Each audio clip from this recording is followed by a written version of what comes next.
Bulletin की शुरुआत बड़ी खबर के साथ। गठबंधन पर ममता बनर्जी का बड़ा ऐलान, बंगाल में अकेले लड़ेंगे चुनाव। ममता बनर्जी ने कहा कि कांग्रेस के साथ गठबंधन नहीं, मेरे सभी प्रस्ताव को ठुकराया गया है। कांग्रेस ने बंगाल में आने वाली न्याय यात्रा के बारे में भी कोई जानकारी नहीं दी है। ममता बनर्जी ने सीधे तौर पर ये बता दिया है कि वो अकेले चुनाव लड़ेंगी। हालांकि हमने बीते दिन ये सुना था किस तरीके से कांग्रेस ने भी ये कहा था कि ममता झूठ की राजनीति करती हैं, हम उनके साथ सीट शेयर नहीं करेंगे, कांग्रेस अपने दम पर चुनाव लड़ेगी। और आज ममता बनर्जी ने सभी कयासों पर पिक्चर क्लियर कर दी।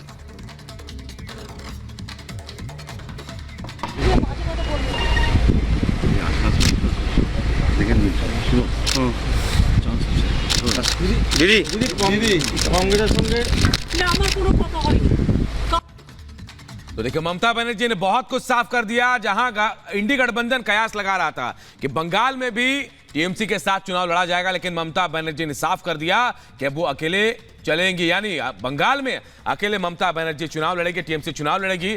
और कांग्रेस के बारे में कहा कि कांग्रेस ने सभी प्रस्ताव ठुकरा दिए हैं। यहां तक कि राहुल गांधी की न्याय यात्रा को लेकर बंगाल में भी कोई जानकारी नहीं दी गई है।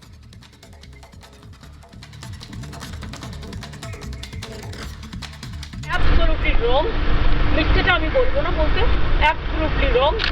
কোনো কাগজ এটাকে নিয়ে পলিটিক্স করছে, এটা রং।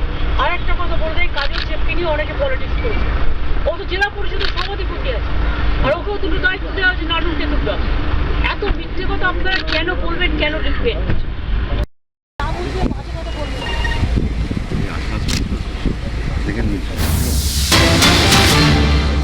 और बड़ी खबर आ रही है, बड़ी खबर आपको बता रहे हैं, बीजेपी शासित राज्यों के सीएम भी रामलला के दर्शन करेंगे। अयोध्या से जुड़ी बड़ी खबर आपको बता रहे हैं, अलग अलग दिन रामलला के दर्शन करेंगे पूरी कैबिनेट अलग अलग राज्यों की। और सबसे पहले 1 फरवरी को कैबिनेट के साथ अयोध्या दर्शन करने के लिए सीएम योगी आदित्यनाथ आने वाले। जी हां, बड़ी खबर आपको बता रहे हैं। इसके बाद हम आपको बता रहे हैं 2 फरवरी को उत्तराखंड कैबिनेट दर्शन करेगी। इसके बाद 3 फरवरी को राजस्थान कैबिनेट रामलला के दर्शन के लिए अयोध्या पहुंचेंगे। वहीं 4 फरवरी को रामलला के दर्शन के लिए गृह मंत्री अमित शाह पहुंचने वाले हैं। तो हम पूरी आपको तारीख के साथ बता रहे हैं कि अलग अलग सीएम दर्शन करने वाले हैं, उसके बाद तारीख भी कि कब गृह मंत्री आने वाले हैं रामलला के दर्शन करने के लिए। तो 4 फरवरी को रामलला के दर्शन के लिए गृह मंत्री अमित शाह आने वाले हैं। बड़ी खबर आपको बता रहे हैं, बीजेपी शासित राज्यों के सीएम दर्शन करेंगे। अलग अलग दिन रामलला के दर्शन किए जाएंगे। कौन कौन सी वो तारीख होगी, हम आपको सिलसिलेवार तरीके से बता रहे हैं। सुबह 7 बजे से रात 11 बजे तक दर्शन चलेंगे और ऐसे में 2 बार ब्रेक होगा। 15-15 मिनट का ये ब्रेक होगा, भोग लगने के लिए रोका जाएगा। 4 फरवरी को परिवार के साथ रामलला के दर्शन करेंगे गृहमंत्री अमित शाह।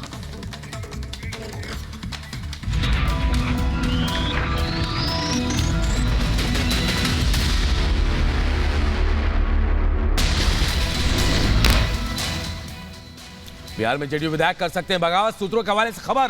45 में से 24 एमएलए बगावत के लिए तैयार। अल्पमत में आ सकती है नीतीश सरकार। बिहार की सियासत पर पूर्व सीएम जीतन राम मांझी का दावा, 25 के बाद हो सकता है बड़ा खेला। कि जो हमने कहा था कि खेला होवे, खेला होई और खेला होखे, तो आप देखिएगा कि 25 तारीख के बाद कोई न कोई खेला होगा। नीतीश और तेजस्वी में बातचीत नहीं हुई। कर्पूरी ठाकुर जयंती कार्यक्रम में शामिल हुए दोनों नेता। तेजस्वी यादव ने राजनीतिक हलचल पर कोई जवाब नहीं दिया। वो आप लोग चलाते हैं, आप लोग खत्म करते हैं, वो आप ही लोग करते रहते हैं। वो उसमें हमारे नजर में नहीं, वो आपके नजर में है ना। देखो, आंख का इलाज हो सकता है, नजरिया का नहीं हो सकता। कल करीब 40 मिनट तक हुई नीतीश और राज्यपाल राजेंद्र विश्वनाथ आर्लेकर की मुलाकात के दौरान मौजूद नहीं रहे विजय चौधरी। कर्पूरी ठाकुर की 100वीं जयंती आज। पटना में सीएम नीतीश कुमार और डिप्टी सीएम तेजस्वी यादव ने कर्पूरी ठाकुर को श्रद्धांजलि दी। कर्पूरी ठाकुर पर पीएम मोदी ने लिखा लेख, कर्पूरी जी ने करोड़ों लोगों के जीवन में डाला है प्रभाव, कर्पूरी जी से मिलने का अवसर नहीं मिला। और बढ़ते आगे, सीएम योगी ने कर्पूरी ठाकुर को सम्मानित करने के फैसले का स्वागत किया। सोशल मीडिया पर खुशी जाहिर करते हुए लिखा, सामाजिक न्याय के लिए समर्पित कर्पूरी ठाकुर। कर्पूरी ठाकुर को सम्मानित करने पर यूपी के डिप्टी सीएम ब्रजेश पाठक ने जाहिर की खुशी। ट्वीट कर लिखा, प्रधानमंत्री मोदी ने बहुत बड़ा काम किया। सामाजिक न्याय के मसीहा, पिछड़ों के सर्वमान्य बड़े पुरोधा, उनको भारत रत्न देकर के आदरणीय प्रधानमंत्री नरेंद्र मोदी जी ने वास्तव में बहुत बड़ा फैसला लिया है। कर्पूरी ठाकुर को सम्मानित करने पर बोले तेजस्वी यादव, कहा समाजवादी लोगों ने लड़ाई लड़ी, भारत रत्न मिलने पर बहुत खुशी है। कि हम लोगों की बहुत पुरानी मांग रही है और जब प्रधानमंत्री जी विधानसभा के प्रांगण में आए थे तब भी हमने ये मांग जो है उस समय रखा था। तो बड़ी खुशी की बात है, बड़े समाजवादी नेता स्वर्गीय कर्पूरी ठाकुर जी को भारत रत्न जो है मिला है। यूपी के डिप्टी सीएम केशव प्रसाद मौर्य ने कर्पूरी ठाकुर को सम्मान देने के फैसले का स्वागत किया और कहा कि ये काम सालों पहले हो जाना चाहिए था। जो काम वर्षों पहले होना चाहिए, जिस महापुरुष को सबसे पहले भारत रत्न दिया जाना चाहिए था, उन कांग्रेस की सरकारों ने नहीं किया। गर्व से कह सकता हूं कि देश के प्रधानमंत्री माननीय नरेंद्र मोदी जी ही ले सकते हैं और यह फैसला बहुत ही शानदार है। कर्पूरी ठाकुर को भारत रत्न से सम्मानित करने पर बोले राज्यसभा उपाध्यक्ष हरिवंश, कहा 2014 के बाद नायकों को पहचान मिलनी शुरू हुई। कर्पूरी ठाकुर को सम्मान मिलने पर जेडीयू नेता ने प्रतिक्रिया दी और बोले भारत रत्न मिलने पर उनका मान बढ़ा। इतना बड़ा काम आज़ादी के बाद हुआ है कि झुग्गी में, झोंपड़ी में पैदा हुआ एक लाल आज भारत रत्न बना है। इससे कर्पूरी जी का भी मान बढ़ा है और भारत रत्न का भी मान बढ़ा। मुंबई के एमएससी बैंक घोटाले में रोहित पवार से पूछताछ जारी। ईडी दफ्तर के बाहर एनसीपी शरद पवार गुट के कार्यकर्ता जुटे। मुंबई में ईडी कार्यालय के बाहर बढ़ाई गई सुरक्षा। एमएससी बैंक घोटाला मामले में रोहित पवार को भेजा था समन। एनसीपी चीफ शरद पवार पहुंचे थे पार्टी कार्यालय। शरद पवार के साथ कार्यकारी अध्यक्ष सुप्रिया सुले भी मौजूद रही। अयोध्या में श्री जन्मभूमि मंदिर में दर्शन को लेकर लगातार अपडेट ले रहे सीएम योगी।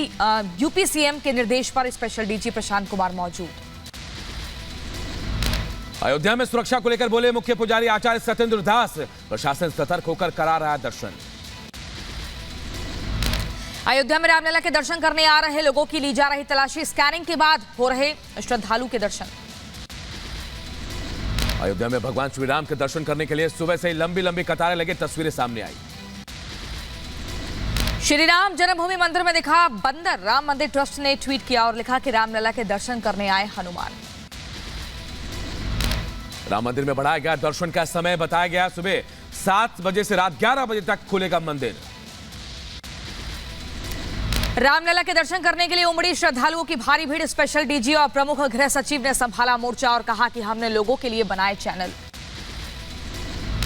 आईजी प्रवीण कुमार ने अयोध्या सुरक्षा को लेकर जानकारी दी। बताया भीड़ है लेकिन तैयारी पूरी है। रामलला के दर्शन करने आ रहे भक्तों की सुरक्षा पर बोले आरएएफ की डिप्टी कमांडेंट अरुण कुमार तिवारी। कहा श्रद्धालुओं को नहीं होगी परेशानी। 1000 जवानों को तैनात किया। अयोध्या में भारी संख्या में पुलिस बल तैनात। 25 जनवरी तक बढ़ाई गई पुलिस कर्मियों की ड्यूटी।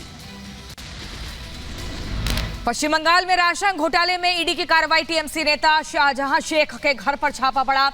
19 दिन पहले छापेमारी के दौरान ईडी की टीम पर हमला हुआ था। ज्ञान वापी मामले पर बोले हिंदू पक्ष के वकील अनुपम द्विवेदी। कहा हम अदालत के फैसले का सम्मान करते हैं। मुख्तार अंसारी के करीबियों की संपत्ति का होगा सर्वे। गाजीपुर जिला प्रशासन ने 3 करीबी गैंगस्टर्स की संपत्तियों की रिपोर्ट मांगी। जम्मू में सेना को मिली बड़ी कामयाबी। संदिग्ध रूप से घूम रहे आतंकी बशीर अहमद को हिरासत में लिया। मोबाइल और 2 सिम कार्ड बरामद। मुंबई के ठाणे में चला प्रशासन का बुलडोजर। मीरा रोड के नया नगर में अवैध निर्माण के खिलाफ कार्रवाई की गई।